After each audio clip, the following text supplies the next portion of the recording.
Diana was a huge pop culture icon, not only during her life, but most importantly, after her tragic death. Today, I will tell you all about circumstances of Princess Diana's death.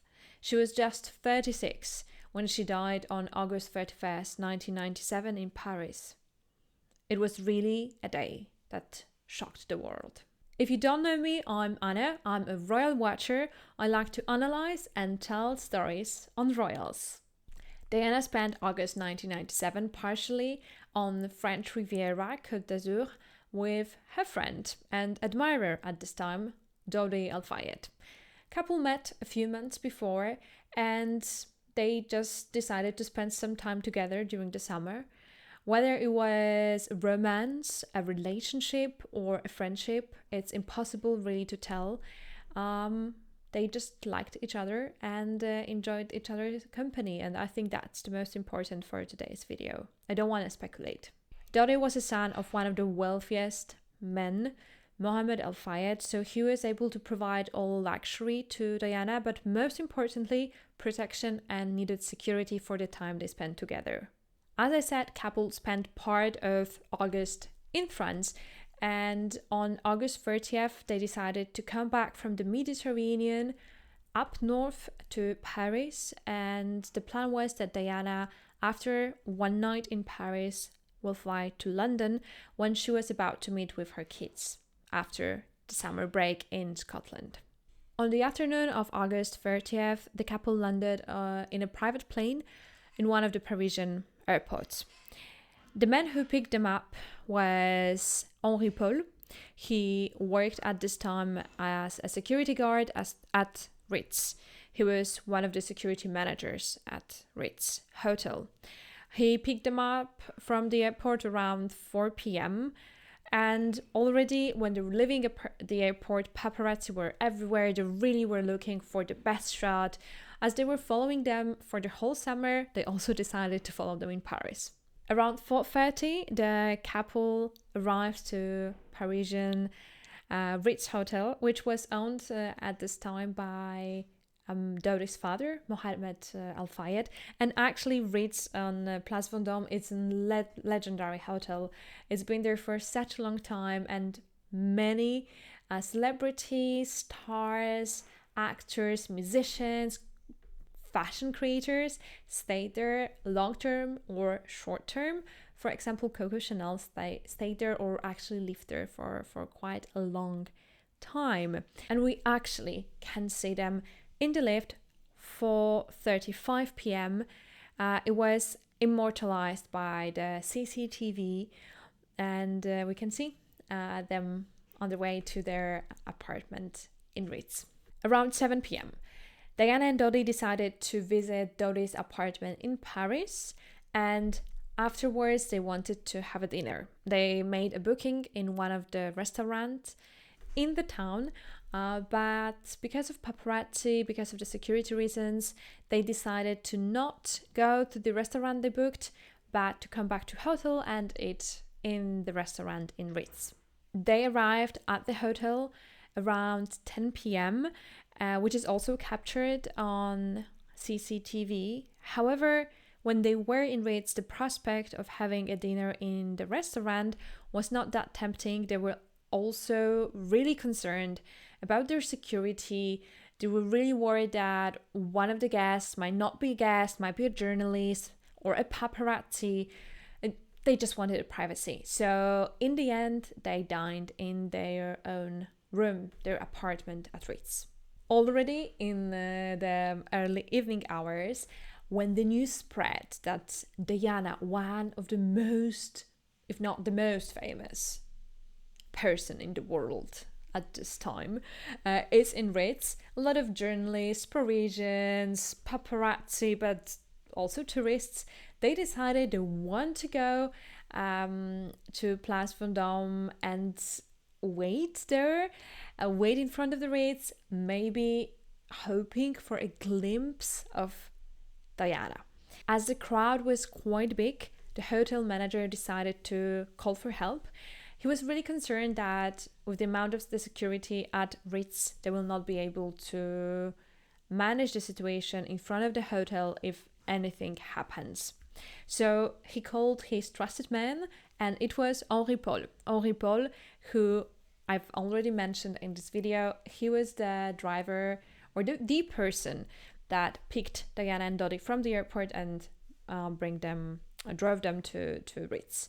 Henri Paul finished his shift already at this time, but was called back as per a hotel manager request. Before midnight, the decision was made that Diana and Dodi will return to Dodi's apartment. I don't know the reasoning.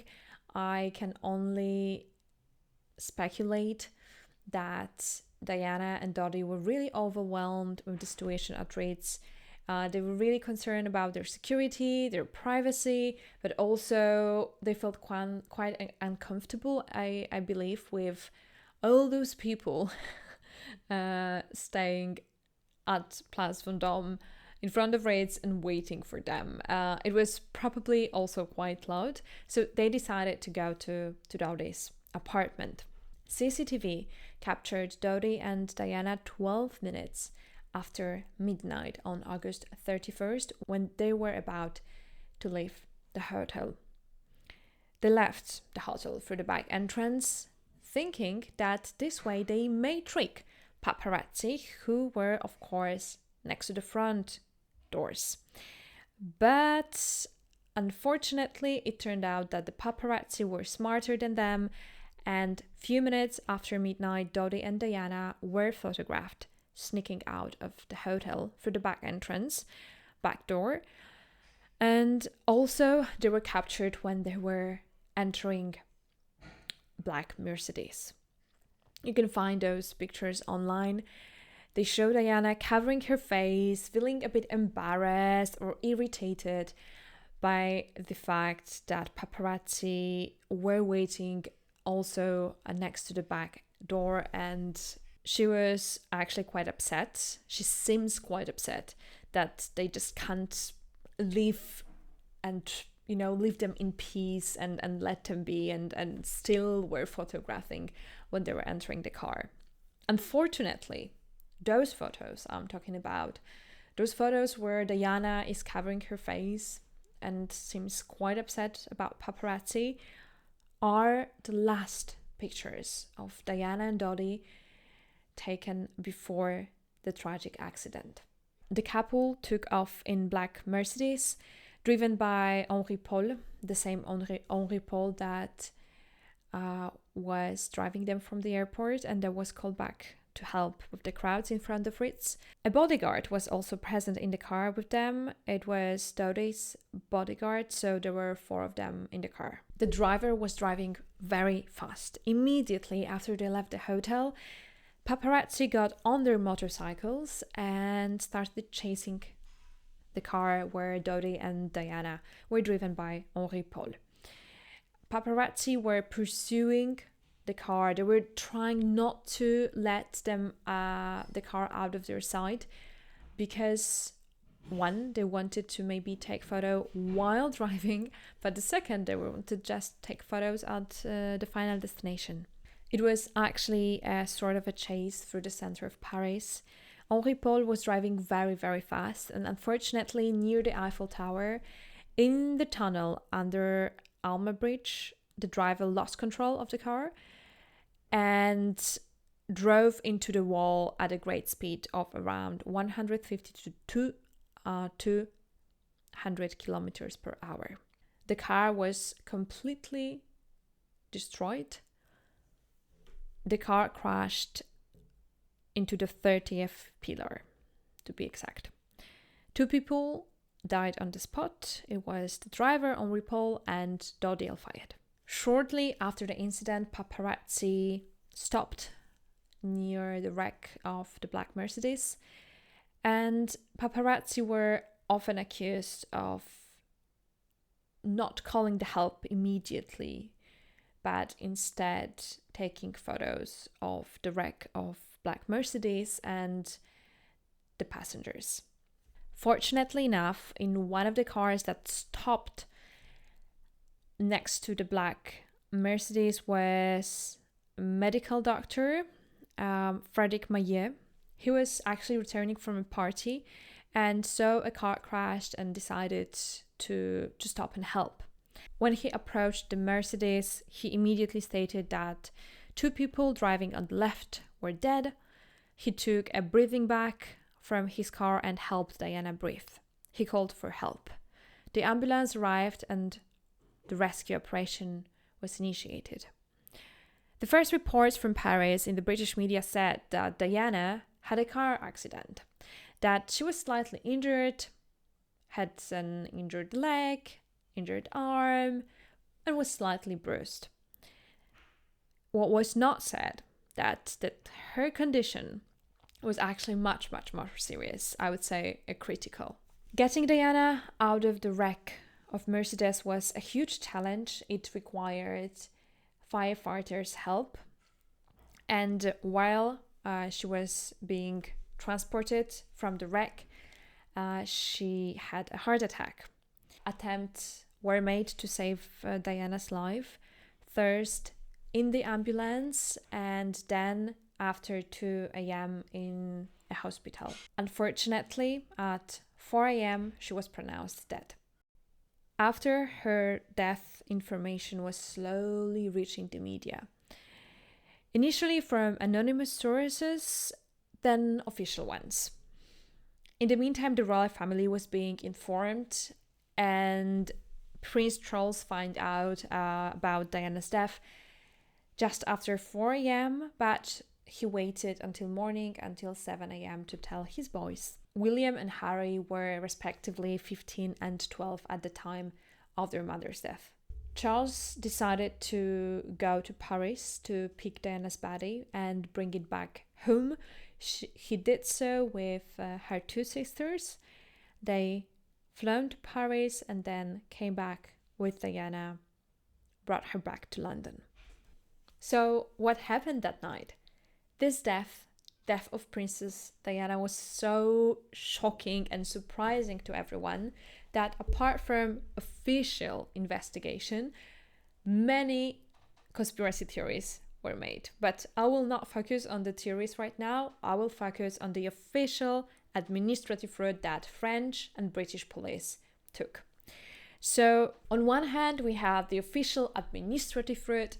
You may say the French police, British police, the court. On the other hand, many people have tried to solve this matter in their own way. Okay, but I will focus on official court findings. Henri Paul, the driver who worked at the security at Ritz, was seen drinking at a bar that evening.